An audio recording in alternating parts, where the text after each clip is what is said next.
C'est la période des examens et pour beaucoup d'étudiants et d'étudiantes, examen rime avec crise d'angoisse. Depuis 10 ans, le nombre de crises d'angoisse chez les étudiants ne cesse d'augmenter. Le phénomène est devenu tellement fréquent que de nombreuses universités et collèges ont mis au point des mesures afin de gérer ces situations. Mais alors déjà pour celles et ceux à qui ça n'est jamais arrivé, c'est quoi une crise d'angoisse et comment la reconnaître? Selon les psychologues, il s'agit d'un épisode imprévisible de peur intense qui arrive brutalement et qui dure généralement entre 5 et 20 minutes. Elle déclenche des symptômes physiques violents comme des palpitations, des tremblements, des sensations d'étouffement qui peuvent aller jusqu'à l'évanouissement. Mais alors qu'est-ce qu'il faut faire si ça t'arrive? La première chose à faire selon les spécialistes est d'accepter l'émotion liée à cette crise d'angoisse. Dans le cas présent, ça peut être la peur ou l'angoisse liée à un examen. En général, lutter contre une crise a tendance à l'accentuer. Selon les médecins, l'un des meilleurs remèdes pour y faire face est de se concentrer sur son rythme respiratoire et de respirer calmement.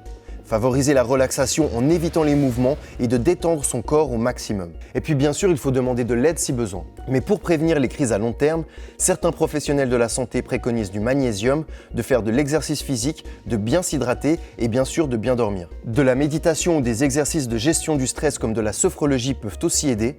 Et si ces crises perdurent, il faut aller consulter un médecin. Pour l'heure, il n'y a pas de consensus clair sur l'apparition de plus en plus fréquente de ces épisodes de stress intense chez les étudiants. Mais ce qui est sûr, c'est que dans le canton de Fribourg, par exemple, les crises d'angoisse représentent une consultation sur 3 auprès du conseil psychologique aux étudiants, à tel point que le phénomène est devenu l'une des principales préoccupations des collèges du canton.